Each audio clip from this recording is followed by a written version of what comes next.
എല്ലാവർക്കും നമസ്കാരം. എൻ്റെ മറ്റൊരു വീഡിയോയിലേക്ക് സ്വാഗതം. ഒരുപാട് നാളിന് ശേഷമാണ് ഒരു പുതിയൊരു വീഡിയോ ചെയ്യുന്നത്. അപ്പോൾ ഒരു ചെറിയൊരു ടോപ്പിക്കുമായിട്ടാണ് ഞാൻ നിങ്ങളുടെ മുന്നിലേക്ക് വന്നിട്ടുള്ളത്. അപ്പോൾ നമുക്ക് വീഡിയോയിലേക്ക് കിടക്കാം. ഞാൻ നിങ്ങളോട് ഇന്ന് ഷെയർ ചെയ്യാൻ പോകുന്നതെന്ന് വെച്ചാൽ, നിങ്ങൾക്ക് ആരെങ്കിലും നോട്ടീസ് ചെയ്തിട്ടുണ്ടോ? അതായത് നമ്മളിപ്പോൾ നമ്മുടെ മുതിർന്ന ആൾക്കാരൊക്കെ നമ്മൾ ബഹുമാനിക്കാനായിട്ട് ചേട്ടൻ, ചേച്ചി അങ്ങനെയുള്ള സംബോധനകളാണ് നമ്മൾ യൂഷ്വലി നമ്മുടെ നാട്ടിൽ ചെയ്തു വരുന്നത്. അല്ലെങ്കിൽ അമ്മാവൻ, അല്ലെങ്കിൽ അതിനൊരു സ്ഥാനം, അല്ലെങ്കിൽ ആ ഒരു റെസ്പെക്റ്റോട് കൂടി നമ്മൾ സംസാരിക്കും. അപ്പം അങ്ങനെ റെസ്പെക്റ്റ് നമ്മുടെ ഒഫീഷ്യൽ സൈഡിൽ വരുമ്പം, ഒഫീഷ്യൽ സൈഡിൽ റെസ്പെക്റ്റ് ചെയ്യാനായിട്ട് നമ്മൾ എപ്പോഴും സംസാരിക്കും വെച്ചാൽ സാർ അല്ലെങ്കിൽ മേഡം, അല്ലെങ്കിൽ ആ ഒരു രീതിയിലാണ്. അപ്പം കുറച്ചുകൂടെ പേഴ്സണലി നമ്മൾ കണക്റ്റായിട്ട് സംസാരിക്കുമ്പം ആശാനെ അല്ലെ മാഷെ എന്നൊക്കെ പറഞ്ഞ് നമ്മൾ ഇങ്ങനെ അവരെ ഇതാക്കാറുണ്ട്. അപ്പം ചേട്ടൻ, ചേച്ചി എന്നുള്ളത് നമ്മൾ സംസാരിക്കുമെങ്കിലും അതൊരു പേഴ്സണൽ കോണ്ടാക്സ്റ്റ് ആണ്. അല്ലാണ്ട് നമുക്ക് എന്താ പറയുക, കുറച്ചുകൂടെ റെസ്പെക്ട്ഫുൾ ആയിട്ട് നമ്മുടെ ഒരു ഉയർന്ന ഉദ്യോഗസ്ഥരെ അല്ലെങ്കിൽ ഉയർന്ന ഉദ്യോഗസ്ഥരെ അങ്ങനത്തെ ഒരു സഹപ്രവർത്തകരുടെ ലെവലിൽ വരുമ്പോൾ, നമ്മുടെ കൂടെ വർക്ക് ചെയ്യുന്നവരുടെ കാറ്റഗറിയിൽ വരുമ്പോൾ നമ്മൾ ഇപ്പോഴും സ്റ്റിൽ നമ്മൾ യൂസ് ചെയ്യുന്നത് വെച്ചാൽ സർ അല്ലെങ്കിൽ മേഡം. അതായത് ആക്ച്വലി ഒരു ഇത്ര വർഷം കഴിഞ്ഞിട്ടും നമുക്കത് ആ ഒരു രണ്ട് വേർഡ് മാത്രമാണ് നമുക്ക് ഇപ്പോഴും അവൈലബിൾ ആയിട്ടുള്ളത്, അല്ലെങ്കിൽ നമ്മൾ യൂസ് ചെയ്യുന്ന കൂടുതലും നമ്മൾ യൂസ്ഡ് ആയിട്ട് വരുന്ന ആ ഒരു വാക്കുകളാണ്. അപ്പം അതിനെന്തൊരു മാറ്റം കൊണ്ടുവരാം എന്നുള്ളതാണ് ഞാൻ ആലോചിക്കുന്നത്. അപ്പം നമുക്ക് ശരിക്കും അതൊരു നമ്മുടെ ട്രഡീഷനോട് അല്ലെങ്കിൽ നമ്മുടെ കൾച്ചറിനോട് യോജിച്ച് നിൽക്കുന്നൊരു വേർഡല്ല അത് ആക്ച്വലി.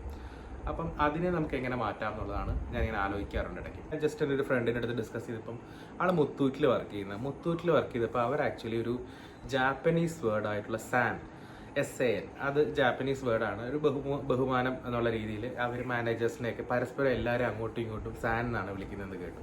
അത് ആക്ച്വലി എനിക്ക് അറിയില്ല, എനിക്കൊരു ന്യൂ ഇൻഫർമേഷൻ ആയിരുന്നു. അതുപോലെ നമുക്ക് നമ്മുടെ ഇതിൽ എന്ത് ചെയ്യും, ഇപ്പോൾ സഹപ്രവർത്തകരെ ഇപ്പോൾ നമ്മൾ സഹോ എന്ന് വിളിക്കാറുണ്ട്. സഹോദരൻ്റെ ഇപ്പം ഷോർട്ട് ഫോംസ് ഉണ്ടല്ലോ, സഹോ. ഒരു ഹൈറാർക്കി സിസ്റ്റം നമ്മുടെ ഒരു കൾച്ചറിൽ ഇപ്പോഴും ഉണ്ട്. ഒരു ബോസ് അല്ലെങ്കിൽ അങ്ങനെ അത് കൂടാണ്ട് എല്ലാവരും ഈക്വൽ ആണ്. അവരുടെ ചെയ്യുന്ന ഡ്യൂട്ടി ഡിഫറെൻ്റ് ആണെങ്കിലും പല ഇതാണെങ്കിലും റെസ്പെക്റ്റ് വേണം. അത് ബഹുമാനത്തോടു കൂടി നമുക്ക് സംസാരിക്കണം, അല്ലെങ്കിൽ ആ ഒരു പോസ്റ്റിനെ നമുക്ക് വാല്യൂ കൊടുക്കണം. അതിനൊരു ജെൻഡറിനെ ബാധിക്കുന്ന കാര്യമല്ല.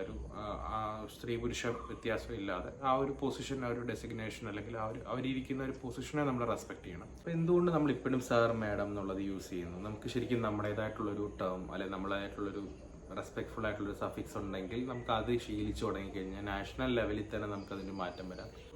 ഞാൻ ഇതിനെപ്പറ്റി അന്വേഷിച്ചപ്പോൾ എനിക്ക് കൂടുതലും കിട്ടിയത് ജി എന്നുള്ളൊരിതാണ് സഫിക്സ് ആയിട്ട് യൂസ് ചെയ്യുന്നതെന്നാണ് കണ്ടത്. പിന്നെ സഹപ്രവർത്തകരുടെ സഹ എന്നുള്ളത് നമുക്ക് യൂസ് ചെയ്യാം. സഹ നല്ലൊരു ഇതാണ്. സഹ മീൻസ് നമ്മുടെ കൂടെ ചേർന്നിരിക്കുന്ന ടുഗദർ എന്നുള്ള ഒരു ടേമിൻ്റെ ഷോർട്ടാണ് സഹ. പിന്നെ മിത്ര എന്നുള്ള, അതും സുഹൃത്ത് എന്നുള്ളതിൻ്റെ ഒരു കൈൻഡ് ഓഫ് സാധനമാണ്. ഒരു മാറ്റം നമ്മളെല്ലാം ആഗ്രഹിക്കുന്നുണ്ടാവില്ല. അപ്പം നമ്മൾ ഇന്നും ഒരു കൊളോണിയൽ സിസ്റ്റത്തിനെ തന്നെ കോപ്പി ചെയ്തുകൊണ്ട് സാർ മേഡം എന്നുള്ള രീതിയിൽ ഒരു ബോസ് കൈൻഡ് ഓഫ് സാധനം ഇപ്പോഴും യൂസ് ചെയ്യണോ, അതോ നമുക്ക് നമ്മുടേതായിട്ടുള്ളൊരു മാറ്റം കൊണ്ടുവരുന്നതിനോട് ഒരു നല്ലൊരു ഇതല്ലേ? അപ്പം നമുക്ക് ശരിക്കും നമ്മുടെ ഒരു കൾച്ചറുണ്ട്. നമ്മുടെ കൾച്ചറിനെ തന്നെ ചുറ്റിപ്പറ്റി നിന്നുകൊണ്ട് തന്നെ നമുക്ക് എത്ര നല്ല രീതിയിൽ നമുക്കിതിനെ റെസ്പെക്ട്ഫുള്ളായിട്ട് അത്രയും ബഹുമാനത്തോടുകൂടി യൂസ് ചെയ്യാൻ പറ്റുന്ന വേർഡ്സ് നമ്മുടെ may be in Tamil or Malayalam or Sanskrit അതിലൊക്കെ നമുക്ക് അവൈലബിൾ ആണ്. അപ്പോൾ അതിനെപ്പറ്റി നമുക്ക് ഒന്ന് അന്വേഷിക്കാം. അപ്പോൾ ഈ ഒരു ചെറിയൊരു കണ്ടന്റാണ് ഞാൻ നിങ്ങളിലേക്ക് ഷെയർ ചെയ്യുന്നത്. അപ്പോൾ മറ്റൊരു വീഡിയോ ആയിട്ട് നിങ്ങളുടെ മുന്നിലേക്ക് വരുന്നത് വരെ നന്ദി, നമസ്കാരം.